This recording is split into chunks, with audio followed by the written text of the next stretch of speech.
Sebetulnya dalam banyak hal-hal yang keseharian itu lebih prinsip ketimbang ide kita tentang hal-hal besar. Saya beri contoh, Allah itu Tuhan yang maha kuasa, yang menguasai alam raya ini. Kadang-kadang menjelaskan dirinya itu hanya alladzi at'amahum min ju'. Saya ini Tuhan yang memberi makan kamu saat Anda lapar, saat kalian lapar. Jadi untuk beriman kepada Tuhan yang Maha Esa, kepada Allah, kamu yakin yang memberi makan kamu itu Tuhan. Apapun kecewanya Anda terhadap tetangga, terhadap negara, terhadap mertua, terhadap istri, itu kecewa Anda tidak akan mati. Tapi kalau tidak makan itu mati. Sehingga Allah mensifati dirinya kadang pakai keseharian. Alladzi at'amahum min ju'. Tuhan itu siapa? Yang memberi makan kamu ketika lapar. Tapi kamu untuk syukur itu nunggu punya istri cantik, neriman, gampang diatur, membolehkan poligami. Terus 4 istri itu neriman semua, loyal semua. Itu sombong betul. Mau syukur saja kok repotnya seperti itu.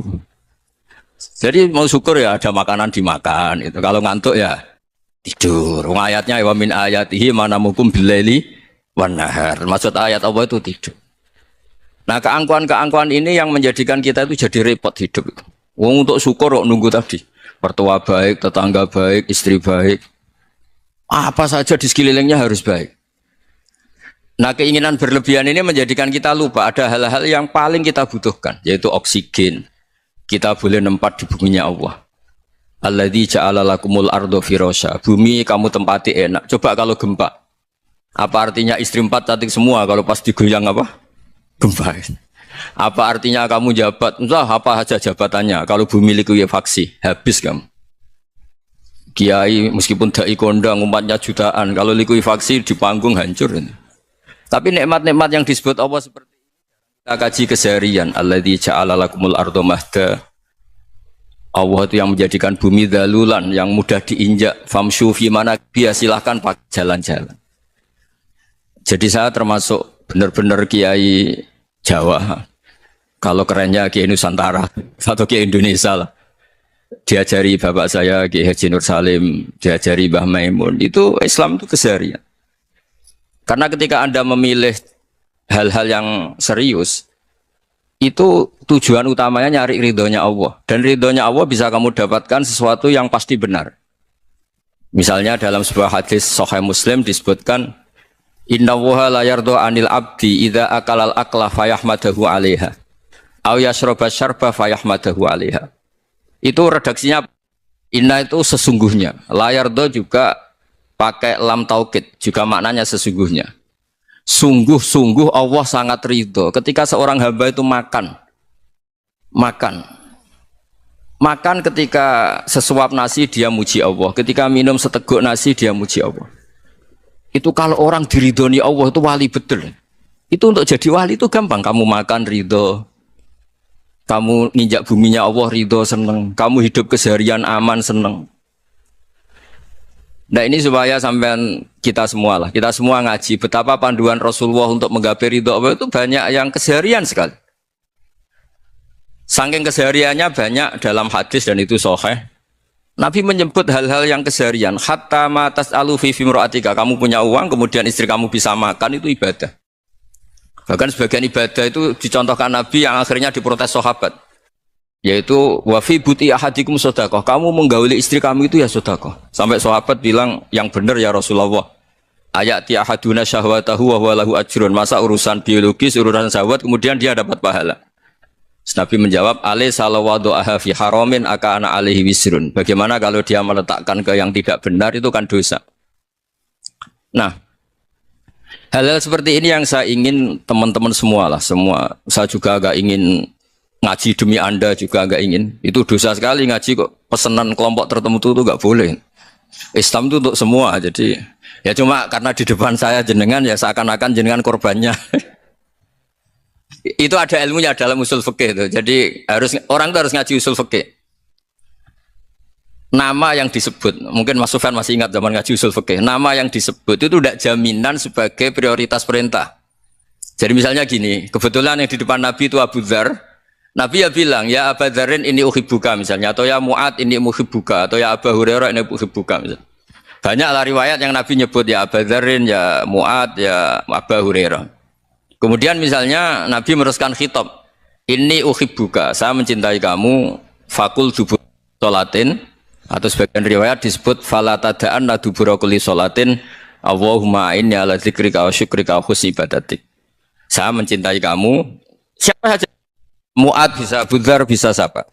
Saya mencintai kamu, mohon kalau habis sholat kamu jangan lupa wiridan Allahumma inni ala dzikrika wa syukrika wa husni ibadatik. Ya Allah, tolong kami permudah supaya mudah ingat engkau. Anda tidak bisa mentang-mentang, wong nama saya Parmin, nama saya Purnomo, itu yang diperintahkan Mu'ad misalnya. Jadi yang disebut satu, tapi khitab itu untuk siapa saja. Saya teruskan ya. Jadi saya mohon semua kita melakukan kebaikan itu, kalau dalam kaidah fikih disebut al yakin la yuzalu bisyak. Banyak kebaikan yang kebenarannya itu 100%. Tidak punya efek samping ke pihak lain, ke kelompok lain, ke komunitas lain. Yaitu tadi misalnya Anda makan dan itu murah sekali, hanya butuh satu piring. Setiap punyaan kamu muji Allah, setiap minum kamu muji Allah. Itu redaksinya Rasulullah SAW disebut Allah sangat ridho ketika seorang hamba makan kemudian dia memuji Allah, atau minum kemudian dia memuji Allah. Logikanya gampang, negara seperti ini yang kamu harapkan bentuknya kayak apa, mertua, ipar, komunitas, tetangga, itu nyata terjadi itu kan belum pasti. Sementara yang mesti terjadi adalah kamu butuh makan, kalau tidak mati. Butuh minum, kalau tidak mati. Butuh bumi yang nyaman ditempati, kalau tidak kita juga mati. Sebab itu Allah kalau menyebut nikmatnya itu hal-hal yang keseharian. Alladzi at'amahum minju. Allah itu siapa? Allah itu yang menciptakan kamu bisa makan. Tidak berlebihan. Allah itu yang menciptakan kondisi sosial itu ideal. Zaman Nabi itu ya ada orang munafik. Orang-orang pilihan Allah itu juga diuji orang sekelilingnya yang macam-macam. Semua diuji sesuai konteks zaman dan waktu. Nah, tapi ada ibadah-ibadah yang selalu disarankan Nabi. Sampai Nabi itu pernah ditanya, ayul Islam ya khairun ya Rasulullah, Islam terbaik itu gimana? Jawaban Nabi itu unik, it'amu to'am. Islam terbaik itu ya makan-makan, santai-santai. Ketika Allah menyebut beberapa kebaikan, falak tahamal aqobah, wa ma adrokan apa? Mal aqobah. Terusannya apa? Fakku rokobah. Terusannya apa? Au it'amun fiyaumin di masubaya. Atau acara makan-makan itu juga Islam. Kenapa? Ya bayangkan kalau tidak ada makanan, kita mati kan? Kondisi sosial tidak ideal tuh Anda masih gak apa-apa. Tapi kalau Anda tidak makan, Anda tidak minum, kamu punya istri cerewet masih bisa hidup, punya mertua cerewet masih bisa hidup. Tapi kalau tidak makan bisa mati. Berarti penting mana istri sama makan? Penting mana? Makan. Semoga istri Anda dengar, nanti kamu disuruh makan tapi pulang deh. Itu kalau dibahasakan makan masih memahami. Penting mana nasi satu piring dengan istri. Nggak ada nasi mati, nggak ada istri belum mati. Penting mana? Gak berani jawab kan? Nah, ternyata Anda ada garang kan di depan istri. Jadi saya mohonlah, mungkin Mas Sufyan Sauri tadi yang bisa bantulah. Teman-teman tuh ngaji yang keseharian saja. Karena kita nyari ridho Allah itu berdasar firman Allah. Dan firman Allah itu menyebut keseharian itu riang, gampang. Yaitu tadi misalnya wa min ayatihi manamukum billaili wanar. Termasuk ayat-ayat Allah itu kamu tidur. Maka dulu itu ada guyonan, ada tokoh Mu'tazilah, kelompok dalam Islam yang berpikir manusia itu bisa menentukan ikhtiarnya sendiri. Karena saya bisa duduk, ingin berdiri, berdiri. Karena kelompok ini nggak terima kalau semua kehendak Allah, nanti bagaimana kalau semua kehendak Allah kok ada hisab ya, ada sanksi. Lucunya itu dia akhirnya ini cerita ya, mencintai seorang perempuan cantik sekali. Dan itu dia menjadi ahli sunnah itu oleh hal-hal yang sepele. Karena istrinya cantik, ya namanya suami istri itu hubungan intim. Terus ditanya, Mas, masih ingin lagi? Masih. Silahkan diulang lagi. Wah ya tidak bisa. Katanya manusia bisa menentukan yang diinginkan. Itu tobat itu. Itu nggak bisa ditobatkan Mas Sufyan Ats-Tsauri. Orang cantik yang mudah nobatkan orang itu orang cantik. Segampang itu. Akhirnya kita tahu. Makanya kalau dalam kitab Hikam itu disebut Al-akil mayakul madza yaf'alu wa hubi wal ghafil mayakul madza af'al. Orang yang punya akal karena sadar ini wilayah Allah, semua milik Tuhan. Itu dia tiap hari berpikir, besok Allah akan melakukan apa terhadap dunia ini. Kamu merencanakan suatu mau plesir ternyata gempa. Mau wisata ke Rusia ternyata perang. Kamu tidak pernah tahu apa yang akan terjadi besok. Wa ma tadri nafsum madza taksibu ghada. Tapi anda semua kita ini sering punya jadwal permanen. Makanya saya kalau diundang siapa saja, isana takdir. Yang jelas Gus ini acara penting. Ya masih acara penting nak pangeran ngersakno piye? Kok ape dadi pangeran? Kamu kok mau jadi Tuhan? Itu kadang ya kiai gitu. Penting Gus acara ini jenengan harus memastikan bisa. Loh kamu itu yang ngajarin tauhid sesuatu itu biadillah kok bilang-bilang apa pasti. Kalau maksa terus tak tobatkan loh kamu kata saya itu. Ya kalau gitu Gus bilang insya Allah. Wah itu hati saya, fisik saya, roh saya sudah bilang insya Allah. Nggak usah kamu latih kata saya. Nah hal-hal tauhid keseharian itu gampang sebetulnya. Wal ghafil yaqulu madza af'al. Tapi orang yang lupa Allah dia setiap hari bilang besok apa sih kita bisa melakukan apa. Seakan-akan dia itu aktor, dia penting, dia subjek permanen, dia. Padahal kita ini hanya objek kehendak Allah Subhanahu wa taala. Karena kita yakin sesuatu yang terjadi di alam raya ini kita tidak bisa apa-apa. Makanya saya sering ngaji, sering bilang saya, ketika Anda mensifati Allah, Dia yang menghidupkan. Sudah itu tanamkan sehingga ketika kita mati santai saja. Kenapa santai? Allah punya cara menghidupkan kita. Zaman kita hidup juga gak tahu caranya ngelola jantung, ngelola paru-paru. Kamu juga gak tahu ngelola oksigen yang tidak beracun, tidak ngandung polusi. Tahu-tahu hidup. Gak ingin tua ya tahu-tahu tua, gak ingin mati tahu-tahu mati. Selama ini kita hidup juga gak tahu apa sebetulnya. Hanya gaya tok, punya jadwal, punya planning. Kalau kamu bisa menentukan pilihan Anda, pasti Anda istrinya cantik, 4 neriman semua, kona'ah semua. Nyatanya enggak kan? Ada 1 jelek, cerewet. Wah itu kan, nyatanya enggak bisa apa-apa Anda kan? Dan kamu bawa mati lagi. Itu kan, istri Anda juga gitu, punya keinginan, punya suami yang ganteng, yang jabat, yang neriman, yang enggak poligami. Ya enggak kesampaian juga. Kalau kita ngitung tingkat kegagalan kita itu gagal terus. Ya kan? Nah, terus ingat Allah, madza yaf'alu wa hubi. Orang yang punya akal selalu berpikir Allah itu menghendaki apa terhadap saya. Lalu sama-sama orang gitu. Ngelihat orang yang serius, itu kata Anda itu pemikir berat, serius. Senang punya tokoh yang merengut karena kamu anggap serius.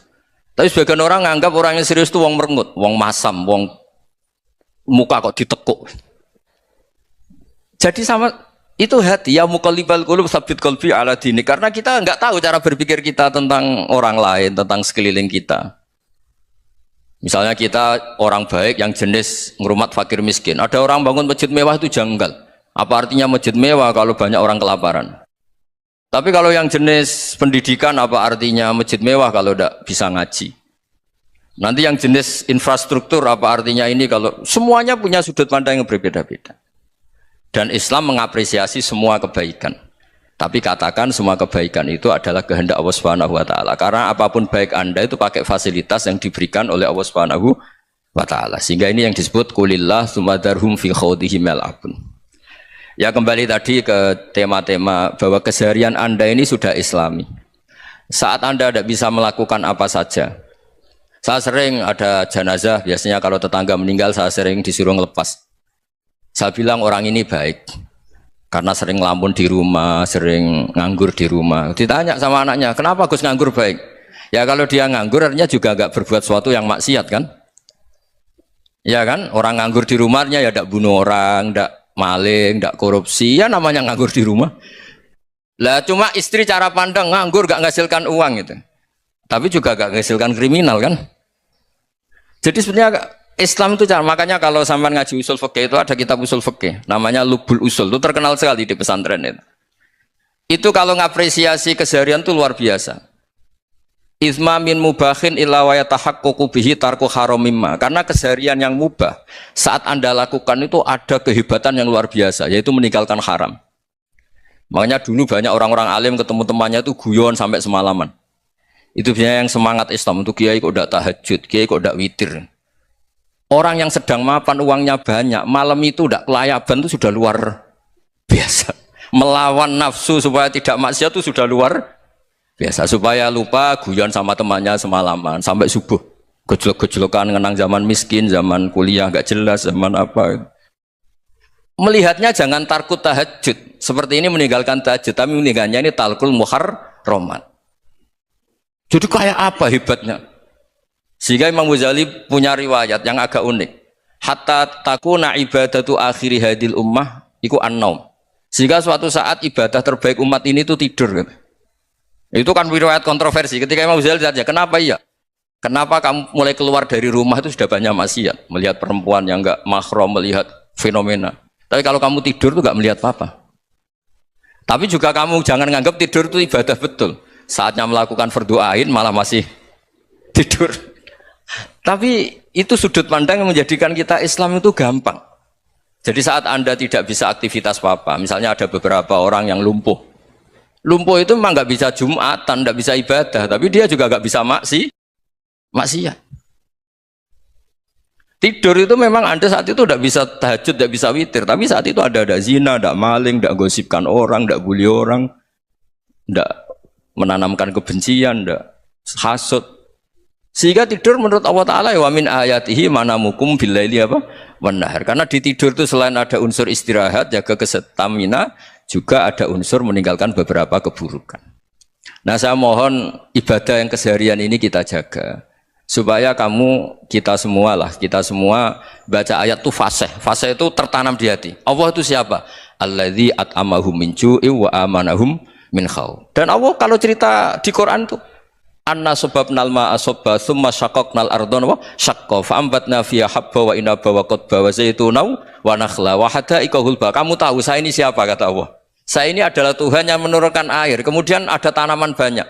Habba wa inaba wa qadba, ada zaitun, ada tin, kalau orang Jawa mungkin ada tela, ada padi, ada mangga, ada pisang. Sudah. Wa inaba wa zaituna wa nakhla wa hada'iqa hulba, ada perkebunan yang lebat. Tujuannya apa? Mata Allahkum, silahkan kamu pakai, kamu nikmati. Tapi karena kadang kita ini punya ide-ide besar. Tadi untuk syukur saja nunggu punya istri riman, rumah baik, tetangga baik, komunitas baik, semuanya baik baru syukur. Lama-lama nanti ada di surga, syukurnya nunggu surga paling kelas A. Itu sudah ada yang menghuni Rasulullah, kamu nggak boleh di situ. Masa untuk syukur saja repotnya, Masya Allah. Jadi mohonlah Quran yang kalau Anda hafalkan juz sama itu kan ada ayat-ayat yang kayak tadi. Ya, fal yang dzuril insanu ila ta'ami. Coba lihat apa yang kamu makan ya, dari mana? Dan untuk mempertahankan hidup kamu keseharian. Jadi jangan kira ibadah itu harus membentuk komunitas yang versi Anda. Ibadah itu harus hal yang mulu-mulu. Kesehariannya Anda alami. Loh, ini saya tidak bikin-bikin. Saya ngaji bukan karena berdasar pesanan. Itu ayat yang saya baca kan betul ada ayatnya kan. Fal yang dzuril insanu ila ta'ami. Anna sababnal ma'a sabba thumma syaqaqnal arda syaqqa fa ambasna fiha habba wa inaba wa qadba wa zaituna wa nakhla wa hada'iqa ghulba. Terusannya apa? Mata lakum, silakan kamu nikmati. Mata itu silakan kamu nikmati. Ya kayak sampean dikasih hidangan ya makan. Ya sudah makan. Habis makan ya minum. Habis itu ngantuk ya tidur. Ya sudah normal-normal saja. Kayak apa indahnya Islam. Tapi Anda mencari Islam yang gimana lagi? Nah, itu yang diajarkan guru-guru kita, diajarkan sanad kita sampai Wali Songo, sampai Rasulullah SAW.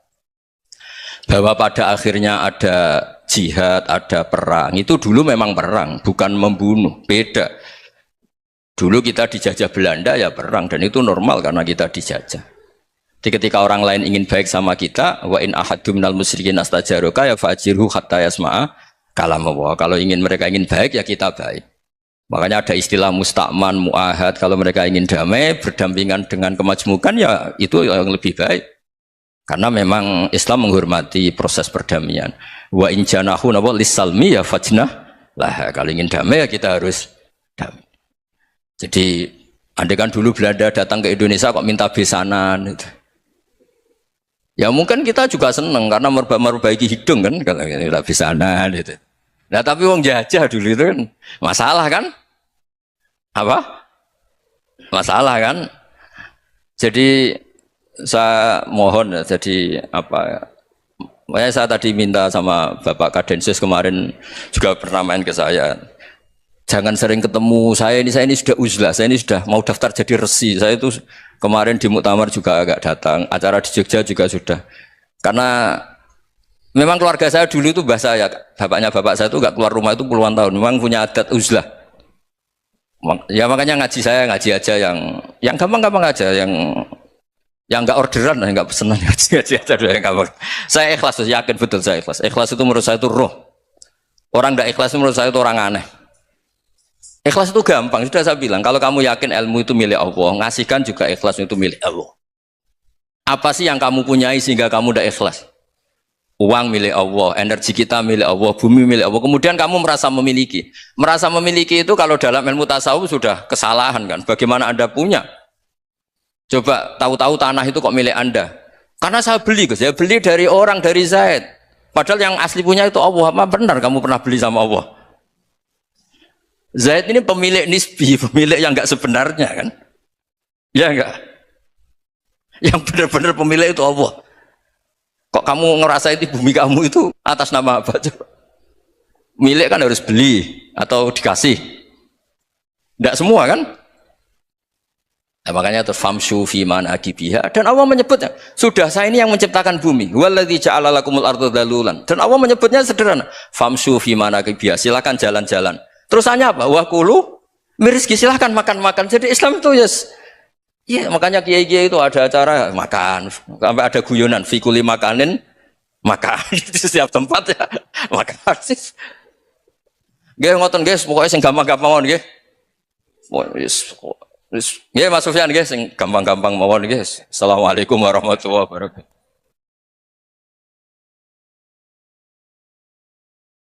Perasaan saya juga seluruh ulama di dunia. Saya ulang lagi, perasaan saya juga seluruh ulama di dunia.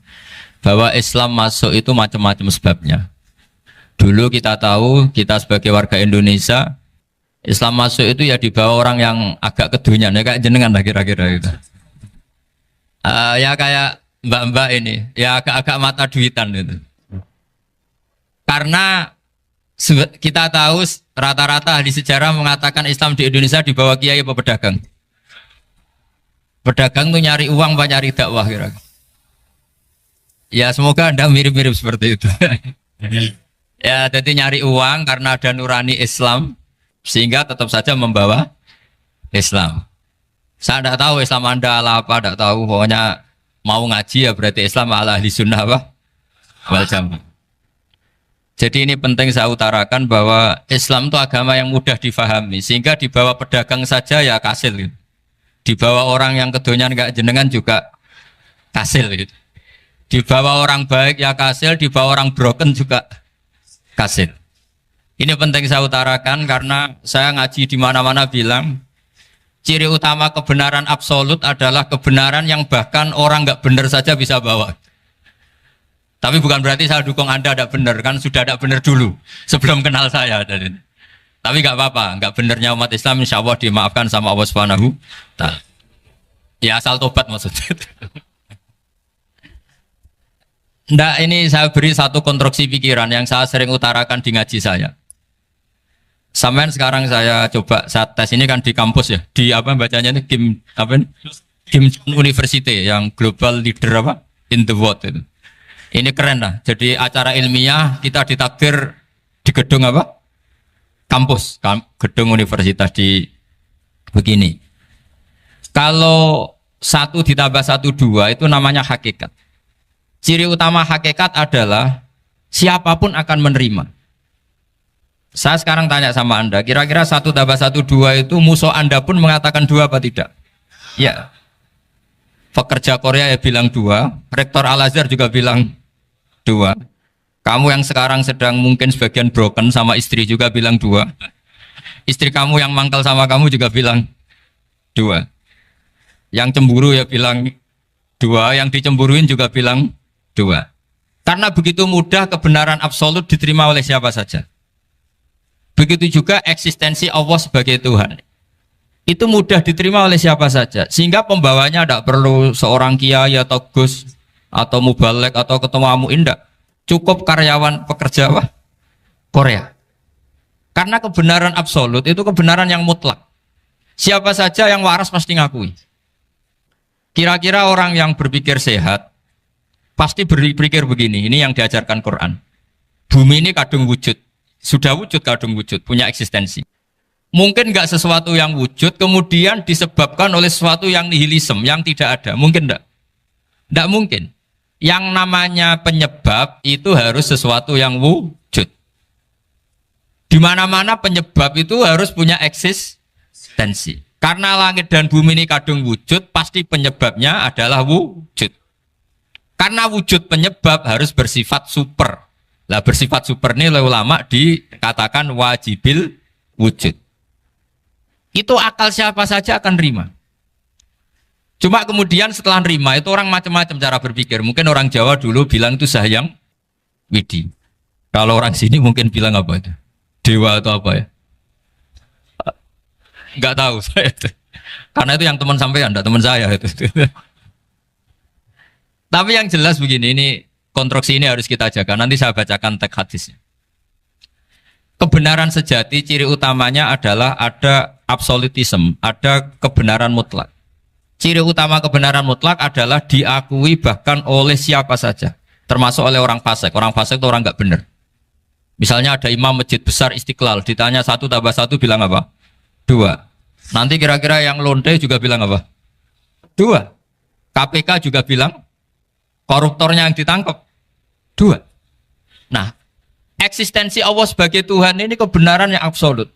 Maka agama ini juga boleh diterima oleh siapa saja, termasuk oleh orang fasik, orang nggak jelas. Ini penting saya utarakan karena sekarang marak kelompok yang mengatakan orang Islam kalau zina menjadi tidak muslim, orang Islam kalau korupsi menjadi tidak muslim. Salah sedikit tahlilan jadi kafir, percaya wasilah jadi itu tidak benar seperti itu. Karena kebenaran eksistensi itu kebenaran yang nggak bisa diganggu gugat. Seperti Anda ini kan warga Indonesia. KPK ya warga Indonesia, koruptornya juga warga. Apa setelah dia korupsi lalu tidak warga Indonesia? Tetap warga. Orang yang meyakini kalimat tauhid setelah dia salah apa terus tidak ya tauhid? Kan tetap ya. Maka dia tetap Ini penting saya utarakan. Kalau seorang warga Indonesia yang koruptor, yang macam-macam saja tetap warga Indonesia, padahal banyak kesalahan. Karena status warga Indonesia adalah status yang permanen. Begitu juga status Muslim adalah permanen bagi siapa saja yang melafadzkan La ilaha illallah Muhammadur Rasulullah. Kita tidak bisa mengkafir-kafir mereka.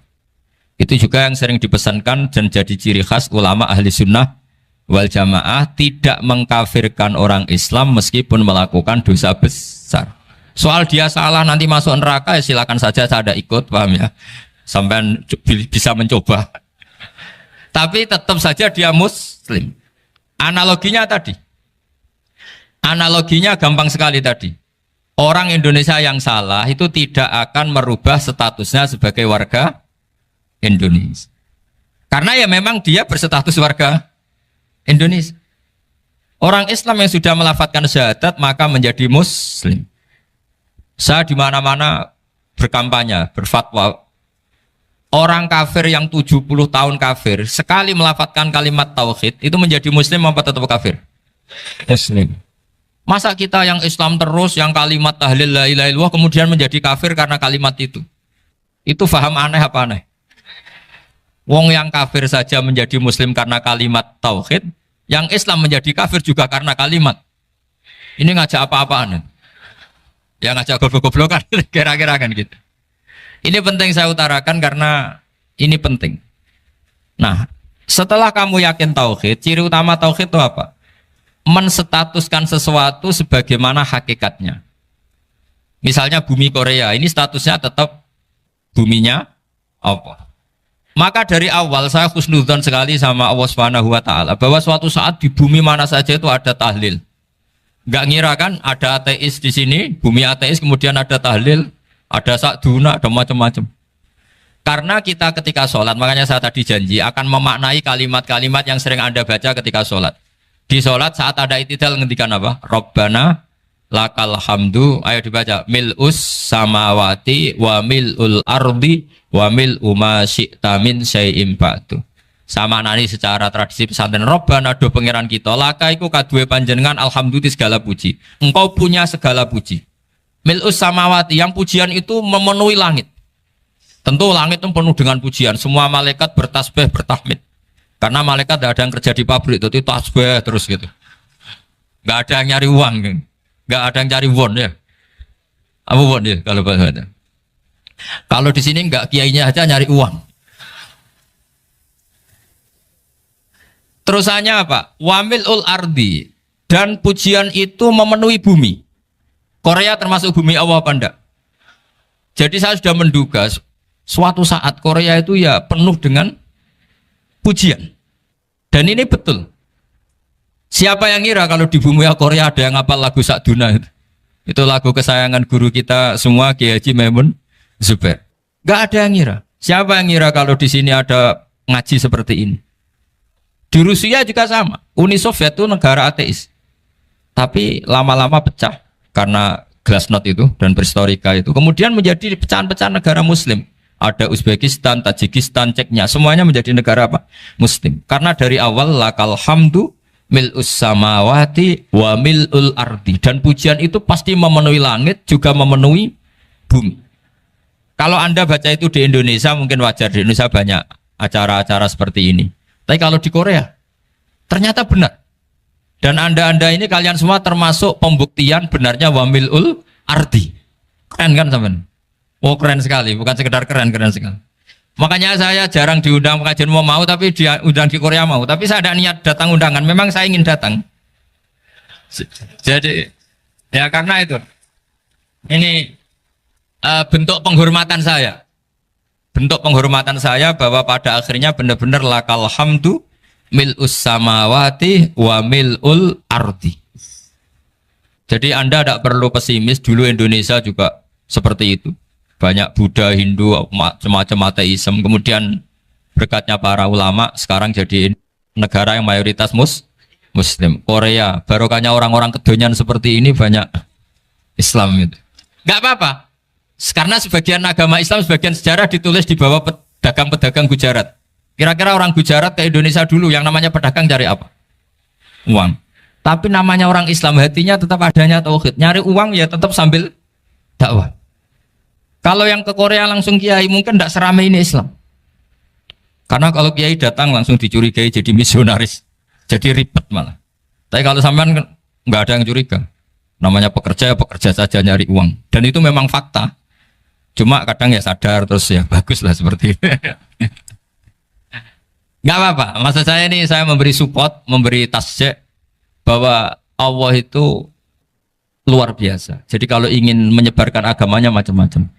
Kadang kiai tidak bisa mengislamkan orang, itu anak-anak mahasiswa pacaran, itu banyak yang pacarnya itu masuk Islam. Tapi sampean jangan bilang pacaran halal, ya tidak pernah halal. Tapi Allah kalau menghendaki memberi hidayah itu jalannya macam-macam. Ada yang lewat kerja, coba yang bayangkan ada tahlilan di Korea itu semua kiai tidak pernah bayangkan. Tapi setelah banyak pekerja di sini, kemudian mereka insaf atau sedang insaf, tidak tahu ini. Sampai kapan insafnya juga tidak tahu.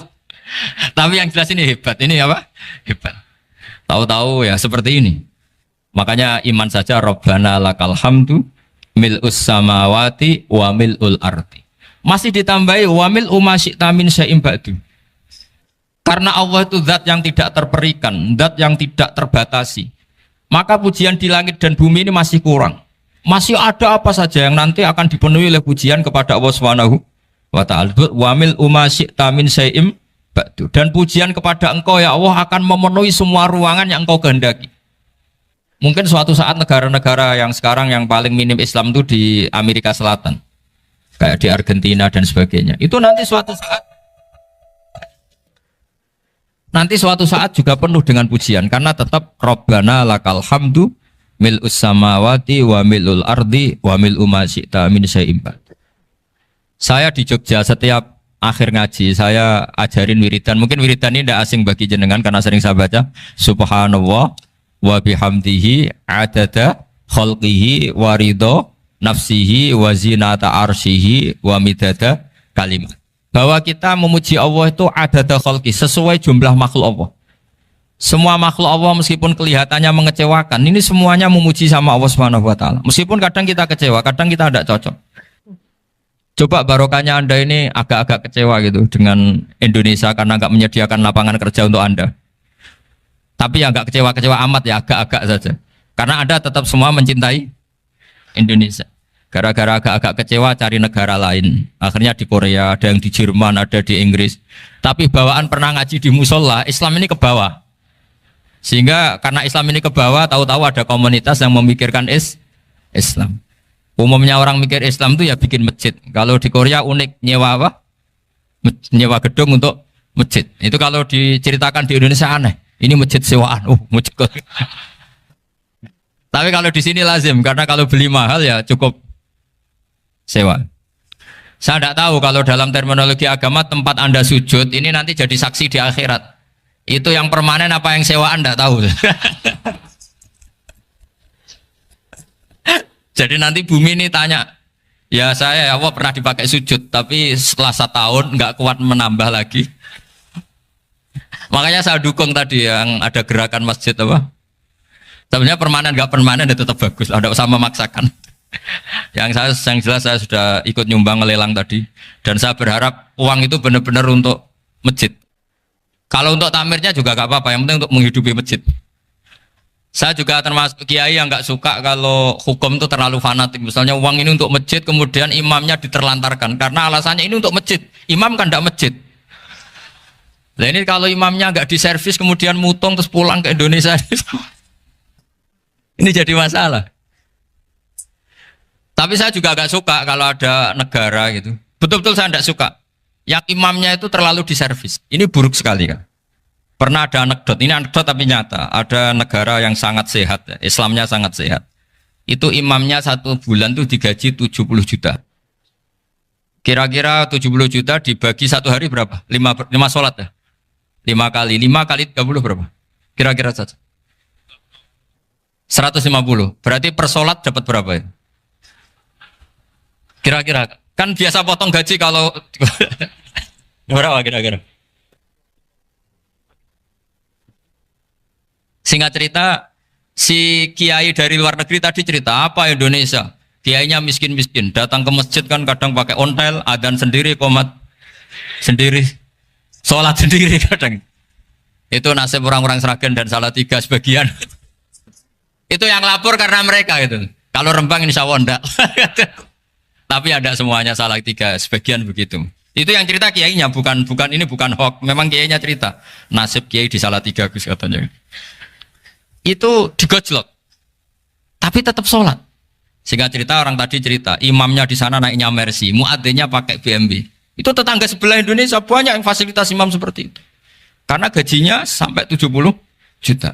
Setelah dia cerita bangga karena negaranya mengapresiasi imam sholat, sama kayak Indonesia dia omongin gini, makanya kamu sholat terus, takut potong gaji ya. Gitu.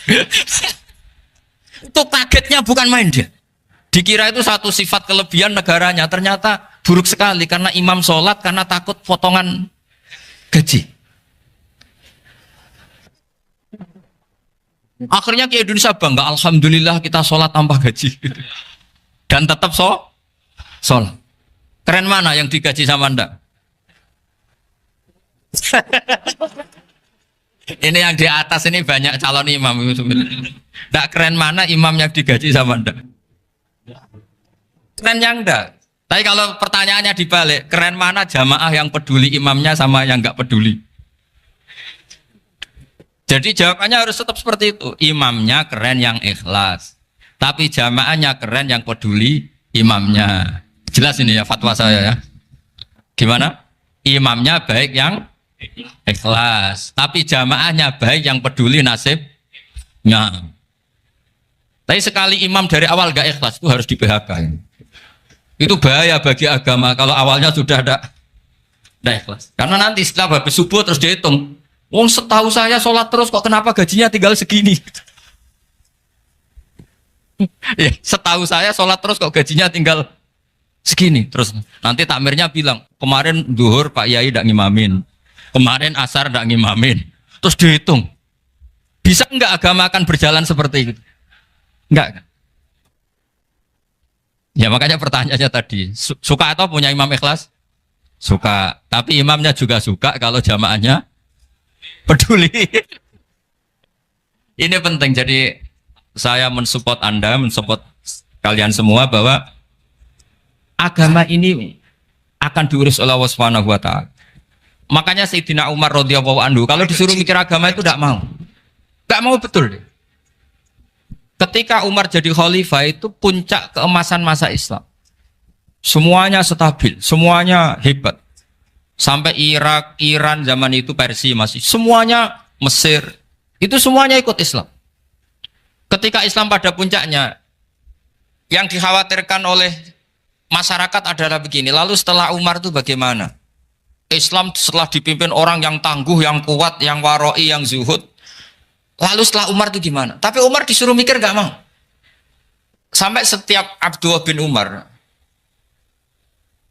jalan-jalan di kampung-kampung itu abahnya dianggap pecundang. Tahu sampean pecundang? Orang yang gak tanggung jawab. Karena orang-orang bilang gini, ya Abdullah bin Umar, bagaimana pendapat Anda kalau ada penggembala kambing di tengah hutan atau di tengah padang rumput, kemudian dia ninggal gelanggang kambingnya. Kamu anggap penggembala ini gimana? Oh itu penggembala yang zalim itu. Pasti kalau kambing ditinggal ya kacau. Apalagi nih umatur Rasulullah Shallallahu Alaihi Wasallam. Ini abah kamu tidak pernah wasiat, tidak pernah ngatur suksesi. Lalu Islam setelah dia bagaimana? Suruh dia ngomong penggantinya siapa? Karena beliau sudah sepuh harus ada suksesi. Akhirnya Abdullah bin Umar lapor ke Umar. Ini gimana bah orang mengkomplain begini. Apa kata Umar? Agama itu beda dengan kambing katanya. Agama itu milik Allah Subhanahu. Mbok saya pikir, tidak saya pikir tetap jalan. Nah ini terbukti. Jangan ulama ya ndak, mufti ya ndak, tapi bisa menjalankan agama. Kalau agama sampean pikir malah rusak. Sudah pokoknya lakukan saja, tidak usah dipikir. Akhirnya betul. Karena agama ini milik Allah. Soal kita serius memikirkannya itu karena khidmah, karena kita ingin berbakti pada agama. Tapi Anda tidak boleh berpikir kalau agama ini butuh pemikiran Anda. Beda loh ya. Kita khidmah agama serius karena kita ingin mengkhidmai agama. Tapi agama ini tidak pernah butuh kita. Karena agama ini akan diurus oleh Allah Subhanahu. Coba pas sampean kecil, orang jilbaban di Indonesia itu banyak apa banyak sekarang? Banyak sekarang. Kiainya mutu orang dulu apa mutu orang sekarang? Tapi perkembangan Islam itu ramai sekarang apa ramai dulu? Ramai sekarang. Islam menyebar di seluruh dunia itu zaman Wali Songo, zaman sampean keren mana? Keren sekarang. Kualitas solehnya sampean sama Wali Songo? Wali Songo. Ini betul. Karena agama ini diurus oleh Allah Subhanahu wa taala. Maka kata Sayyidina Umar, agama ini innallaha ta'ala yakhfadhu dinah. Innallaha ta'ala la yudhi'u khilafatahu waladina. Allah itu tidak akan menyia-nyiakan agamanya. Ini terbukti. Agama ini pernah dipimpin orang terbaik di dunia, yaitu Rasulullah Shallallahu Alaihi Wasallam. Ketika beliau intakola ila rofiqil ala, ketika beliau pindah ke alam sana, diteruskan oleh sahabat yang tentu jauh di bawah Rasulullah. Diteruskan tabiin, diteruskan para wali songo, diteruskan sang sampean yang jauh di bawah wali songo. Sejauh-jauhnya. Tapi agama jalan sampai Korea. Agama jalan sampai apa? Dulu wali songo itu hanya sampai Mojokerto, sampai Tulungagung. Di bawah sampean, Kelayaban sampai mana ini? Korea. Coba kalau Allah tidak ngurus, nggak bisa. Yang gerakkan hatinya sampean peduli sama masjid siapa? Allah Subhanahu wa taala. Yang menggerakkan hati sampean peduli sama agama siapa? Allah. Tapi yang menggerakkan sampean ke Korea apa? Uang kan?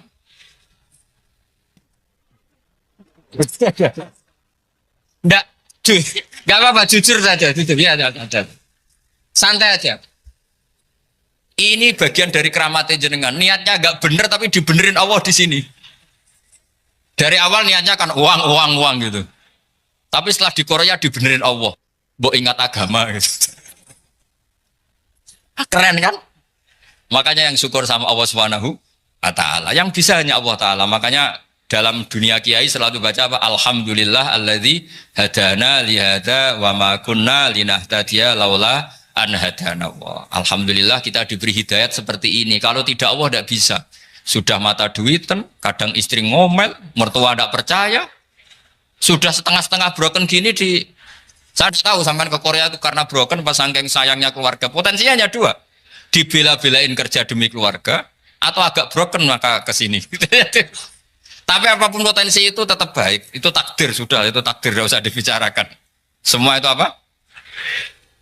Karena orang kalau sedang rukun ya tidak mau tukaran, kalau sedang tukaran ya tidak mau rukun. Itu sudah semuanya takdir. Kata bapak saya dulu kalau ada orang mau jualan tanah, Pak Yai tanah saya mau saya jual. Ini gimana padahal ini tanah warisan. Kata bapak, nak waya adol ya adol. Memang ini saatnya jual ya jual saja.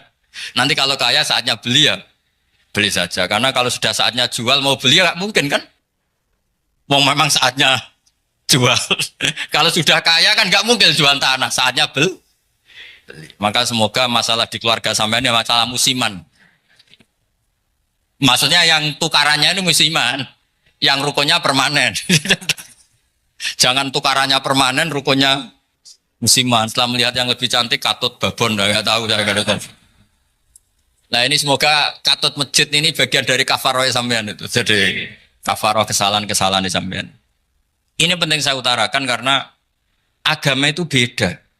Agama ini diurus oleh Allah Subhanahu. Jadi kita mengerahkan pemikiran itu bukan karena kita akan menyelamatkan agama ini, tidak. Agama ini diselamatkan oleh Allah Subhanahu wa taala. Coba kayak apa Uni Soviet kuatnya itu.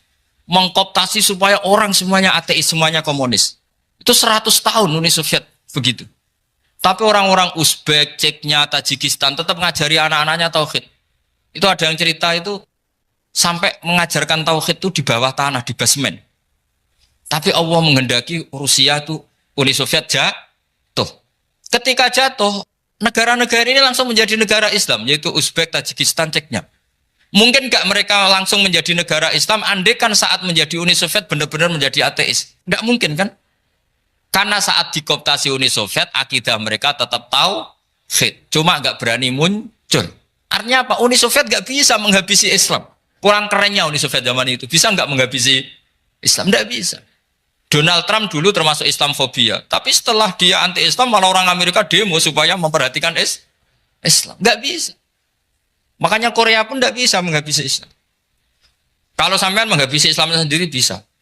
Karena terus nggak mau sholat, nggak mau zakat, itu sampai. Tapi sampean toh yang Islamnya habis, Islam tetap baik-baik saja.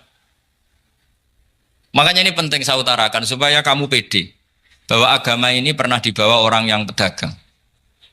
Ya soal ada sebagian pendakwah yang ikhlas ya banyak, tapi sejarah yang gampang kita lihat adalah Islam itu dibawa oleh apa? Pedagang Gujarat, pedagang India. Nggak apa-apa, sejarah itu meskipun sebagian menentang nggak apa-apa, tapi sejarah itu tetap ada. Pasti sebagiannya memang seperti itu, dan itu tidak masalah. Saya ulang lagi, itu tidak masalah. Coba dulu pemain bola kalau di Inggris itu kalau mau sholat susahnya bukan main. Apalagi kalau mau puasa. Kalau di sini kerja puasa katanya mati lu kalau apa? Puasa. Kalau mau sholat katanya dicari mana ini berhalanya kok. Kata orang-orang ateis kan gitu, dicarikan patungnya. Kali ini sholat kok gak ada patungnya, ini gimana ini? Ya ngalamin gitu. Tapi Allah Maha Kuasa. Banyak investor mana itu Dubai atau Qatar yang tertarik investasi di dunia bola. Kayak Sulaiman Al-Fahim makanya beli Manchester City. Itu sekarang pelatihnya negara orang sholat gak berani, bahkan di tengah stadion dibangunkan masjid. Kalau sampai daftar jadi muadzin bisa. Apa nyanyi Sakduna di sana juga bisa. Dulu Aljazair bencinya bukan main. Apa Perancis sama orang Islam itu bencinya bukan main. Barokahnya Zidane pemain bola dan juara dunia, terus Zidane turunan Aljazair. Akhirnya orang Perancis itu mencintai Islam, itu barokahnya sepak bola. Allah punya sekian cara untuk mengenalkan Islam. Di Prancis dikenalkan lewat pemain sepak bola. Nah di Korea ini yang agak unik, dikenalkan lewat pecinta wong. Saya jamin ini tidak apa-apa, sudah tidak apa-apa, sudah aman. Jamin aman. Pokoknya alhamdulillahilladzi hadana lihada wa ma kunna linahtadiya laula an hadana. Karena agama ini dibawa oleh Allah Subhanahu wa taala, yang menjaga juga Allah Subhanahu wa taala. Sama tidak usah khawatir. Kalau ada kelompok tertentu yang mengkhawatirkan Islam, sekarang Islam bahaya gini-gini, itu kurang rojak, itu kurang optimis itu. Harapannya sama Allah tipis, harus ngaji lagi. Agama ini limangka nayar juwo hawal yaumal akhir. Agama ini bagi yang terus-menerus berpengharapan kepada Allah Subhanahu wa Ta'ala. Agama ini limangka nayar juwo, coba bahasa Arabnya roja, yarju, rojaan. Maknanya harapan. Jadi agama ini bagi yang selalu berpengharapan, bukan yang pesimis, bukan yang hati kecil, apalagi yang tukang putus asa. Coba agama ini begitu luar biasa, dibawa orang yang macam-macam. Di Perancis dibawa oleh pemain apa? Bola. Ada masjid di Inggris itu ya dibawa mahasiswa-mahasiswa itu yang dulu sebagian yang nggak pernah ngaji, setelah di Inggris bikin komunitas pengajian. Di Korea dibawa di pecinta apa? Tapi lama-lama cinta Tuhan. Karena ya memang sebenarnya sudah cinta Tuhan. Cuma ya cara cinta ini nunggu punya uang Ya sudah, alhamdulillah seperti ini sudah luar biasa sudah. Insya Allah diterima oleh Allah Subhanahu wa Ta'ala. Saya selalu berharap semoga ini tetap satu bukti bahwa Allah itu harus kita sembah di mana-mana. Karena tadi Allah akan selalu Rabbana lakal hamdu mil'us samawati wa mil'ul ardi wa mil'u ma syi'ta min syai'in ba'du. Bahwa pujian kepada Allah akan selalu memenuhi langit dan memenuhi bumi. Bumi Korea termasuk buminya Allah. Makanya pegangan yang saya minta sama pengurus untuk di-share adalah Dawi Rasulullah Shallallahu Alaihi Wasallam. Mungkin nanti panitia harus menge-share itu. Ini Musnad Ahmad, riwayat dari Imam Ahmad. Al-Bilad bila dua. Sudah punya? Nanti di-share ya yang gitu. Al-Biladu bila dua. Bahwa negara hakikatnya adalah negara Allah. Wal ibad ibadullah. Semua hamba hakikatnya adalah hamba. Di hadis itu fahaitsuma asabta khairan fa'akim. Kapan saja kamu menemukan kebaikan di tempat Anda berdomisili, fa'akim, kamu enggak apa-apa di sini.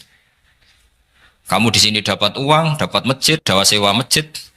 Enggak tahu sewa apa permanen, pokoknya itu bagus gitu. Buminya dirayu. Bumi meskipun ini enggak permanen, tapi tetap jadi saksi loh ya. Harus ada kompromi ini. Karena kalau dengar orang Indonesia jadi aneh, masjid kok nyewoi. Tapi aneh di Indonesia, ada aneh di sini. Sampean tenang saja. Tentu malaikat pencatat di sini juga sudah tahu kalau sebagian masjid itu sewaan. Jadi ya ada eskal-eskal amat lah, sudah. Nggak janggal-janggal amat karena kondisional Jadi saya nanti minta panitia supaya mengeser tadi hadis riwayat siapa? Imam Ahmad bin Hambal yang diriwayatkan oleh salah satu minal asroh al-mubasyarina bil jannah, yaitu Zubair bin Awam. Nabi ngendikan al-biladu biladullah, negara mana saja adalah negara Allah. Wal ibad ibadullah, semua hamba adalah hambanya Allah. Fahaitsuma asabta khairan, di mana saja kamu mendapatkan kebaikan, fa'akim, kamu tidak apa-apa berdomisili di situ. Ya saya mohon ini penting sekali. Pokoknya saya mohon kalimat tauhid ini dijaga. Karena kalimat tauhid ini kata semua ulama kasyajaratin thayyibatin asluha tsabitu wa far'uha fis-sama. Dan kalimat tauhid ini pasti tu'ti ukulaha kullahinim bi'idzni rabbiha. Kalimat tauhid yang dibawa umat Islam seluruh dunia. Meskipun dia orang fasik, orang enggak benar, tetap tu'ti ukulaha kullahinim bi'idzni rabbiha. Kalimat ini akan membawa berkah bagi orang yang dihinggapi atau didomisili ini umat Islam. Coba sebagian nanti orang Korea menjadi muslim itu karena di sini ada komunitas pekerja muslim, kemudian menyisakan atharul Islam. Jejak-jejak Islam. Enggak apa-apa. Pasti kalimat ini tu'ti ukulaha kullahinim bi'izni rabbiha. Jadi kalimat tauhid adalah kalimat yang kata Allah tu'ti ukulaha kullahinim bi'izni rabbiha. Anda tidak usah khawatir bahwa apa yang Anda lakukan apapun kecilnya akan ditulis oleh Allah Subhanahu wa Ta'ala. Kata Allah wa naktubu ma qaddamu wa atharahum. Gimana di surat Yasin itu? Inna nahnu nuhyil mauta wa naktubu ma qaddamu wa atharahum. Saya bisa menghidupkan orang mati dan semua amal kalian saya tulis, kata Allah. Wa atharohum, dan jejak-jejak yang pernah kalian lakukan juga ditulis.